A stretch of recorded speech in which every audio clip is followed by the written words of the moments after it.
kon nag bu amee ay malversation bu amee ay infraction justice mën na ko lijjanti mais pour man reddition des comptes ci moom la war a tàmbalee mu ñëw wax ñu li nga xamante ne moom lañ fiy wax lépp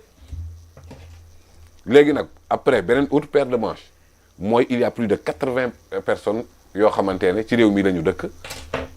d'égale dignité yoo xamante ne ñàkk nañ seen bakkan soxna Maam Khady Pape Malick Ndour wax na Pape Abdoulaye Touré wax na mais li wér te wóor te kenn mënu koo contester mooy Pape Abdoulaye Touré a été torturé kenn mënul contester loolu. image yu koy wane clairement. il a été torturé damm tànkam damm loxoom toj boppam ci condition boobu lañ ko dóoree mandat de dépôt. mën a teg ko ak damm. waaw il y a un responsable il y a un coupable le responsable et le coupable bokkuñu mais il y a un responsable il y a un coupable. na muy expliquer te yenn yi nga mën koo teg baaraam it mooy ne ñooñu noonu muy wax duñ ay acteurs politiques donc Pape Abdoulaye Touré menacé wu leen. donc kon y a un donneur d'ordre. mais loolu Pape Abdoulaye Touré bi mu plainté ak léegi ëpp na at pour man enquête naam nee nañ ñu ngi ci parce que moom convoqué nañ ko woo nañ Pape Malick dindi na accusation yooyu noonu yëpp. mais li wér te wóor moom mooy am na des choses beaucoup plus compliquées dans le cadre d'une enquête que lii ne homme de tenue diw tudd tur. ne bañ ma torturer ba pare ñoom ñoo ma yóbbu brigade sangam. loolu Maam Khady jarul nekk génie enquêteur. tudd ay tur. waaw dafa tudd tur. si ay ancien ministre. non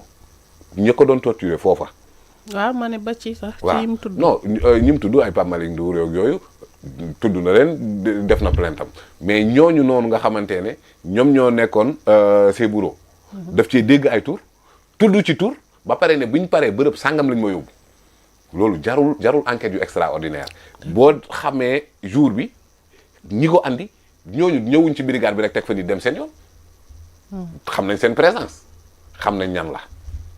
kon woo leen ci enquête bi du doon lu jafe ci kenn. ba pare mëne ko nag parce que plus jamais ça lii Pape Abdoulaye Touré def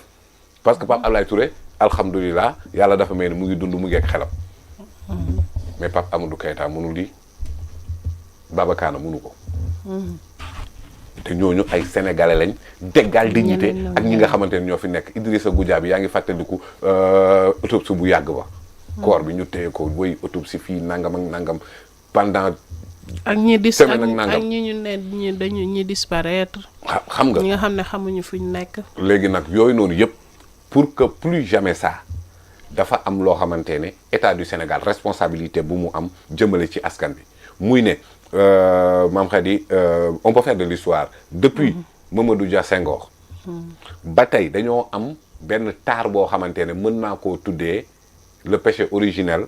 politico-judiciaire au Sénégal. oui Mamadou Dia Senghor néew ma dara amul de. Senghor a empêché le fonctionnement de l'Assemblée nationale. parce que la motion de censure a été votée kër Lamine Koura Gueye actuelle maison des avocats. Mamadou Dia président jiite gouvernement bi empêché député yi dugg assemblée nationale kon am dara am na. mais les gens ont retenu une parodie de justice parce que jàpp nañ ne dafa am beneen idée dafa am yeneen xalaat ci ni Sénégal di doxee ñu écarté ko xañ ko jant bi tëj ko. depuis lors boo xoolee ba ñu jugee foofu ba tey. Sénégal ci ay affaires politico-judiciaires. les gens n'ont retenu que parodie de justice benn historien dafay faral di wax l'histoire est le produit le plus dangereux que la chimie de l'intellect n'ait créé en dehors des faits bruts et des dates le consensus n'y fleurit jamais parce que ku nekk mën nga defar sa propre perception de l'histoire mais Abdou Diouf ba ñu ko tegee ci bopp réew mi de manière antidémocratique parce que constitution la ñu modifié mu ñëw toog yeggali mandat boo xamante ne faluñ ko moom loolu moom moo def Abdou Diouf président de la République mais à l'époque sans légitimité Abdou Diouf est devenu président en 1981 sans aucune once de légitimité parce que faluñu ko mais les barons du parti socialiste xaw nañ ko rey lan la mujjee la création de CREI en 1981 même sax dem na ba ñu jàpp ne dafa am une désengorisation de l'espace public parce que dafa mel ni Senghor am na yu ay services yu mu ko doon rendre abal ko avion wala abal ko kii nangam et cetera les barons du parti socialiste ñi nga xamante ne ñoo njëkk Abdou Diouf ci parti socialiste di def ay sorties yu attaques yu kii ci moom ay critiques yu metti et à l'époque pour la petite histoire Djibo Leyti Ka moom moo doon faire face à cette intelligentsia socialiste moom moo bindoon benn article tuddee woon ko quand la nostalgie et l'illusion s'embrassent nostalgie maanaam Senghor il est nostalgique de revenir l'illusion que ni mënatul nekk et quand l'illusion et la nostalgie s'embrassent et ça c'est Djibo Ka bi nga xamante ne fa Djibo Ka bi nga xamante ne Senghor moom moo ko andi pour dire que la politique aussi étant ce qu'elle est moo tax Macky Sall tamit impression boobu la may jox j'ai envie de lui retracer cette même article quand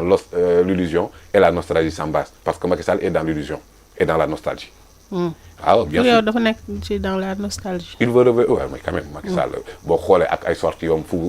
quand même bëgg na bokk bëgg quoi na ñëwaat. bëgg na bokk alors donc ñu jóge ci loolu Abdoulaye Wade Idrissa Seck malgré mise en accusation malgré toute la procédure dafa toog devant l'enquêteur enquêteur bi andil ko ay charge chantier de Thiès ñu ne way ñoom baarataal ñëw leen chargé nangam ngay bañ kenn bëggul ñëw chargé maanaam politiser un dossier judiciaire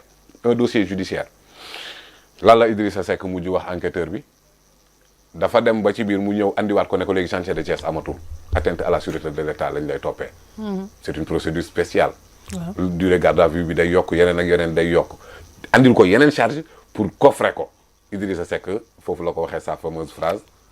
que ce manque de puissance que vous manifestez pour me dugal ma manque de puissance boobu ça vient du fait que ki la yónni waxuma la yow de ki la yónni c'est un ancien spermatozoïde et un futur cadavre nee na dans cet intervalle donc ancien spermatozoïde et futur cadavre dans cet intervalle il n'y a que l'usufruit de puissance pour un temps il n'y a pas de puissance donc c'était pas de la justice les gens ont retenu parodie de justice Macky Sall ñëw gën a doyati waar ñëpp moom reñam yëpp li ngay retenir ci justice mooy éliminer ses adversaires politiques adversaire bu am taille pour jàkkaarloo ak moom daf la éliminer ñaari élection présidentielle la organisé moom 2019 ak 2024 ñaari yëpp dafa éliminer ay adversaires yi gënoon a redoutable ci moom d'accord alors donc pour que nag régime bii nii mën a résoudre le péché originel politico-judiciaire am na chance bu ñëlee amut oui d'abord le président dafa xam lan mooy injustice parce que il l'a vécu son premier ministre xam lan mooy injustice parce que il l'a vécu le président de l'Assemblée nationale xam lan mooy injustice parce que il l'a vécu donc ñooñu danoo xam ni prison mel ni injustice mel ak justice bu déséquilibré parce que le poste du président Diomaye si on s'en rappelle justice bi la doon pointer du doigt clochardisation vous vous rappelez d'accord alors léegi nag am xam nga ba pare am loo xamante ne askan bi da koy xaar mooy ne ñu rendre compte mais de manière impartiale ci justice respecter tous les droits te nag jàpp naa ne am na yoo xamante ne day tey xel d'accord li nga xam ne nii day tey xel dinañ ci ñëw ci kanam mais laata boobu comme ni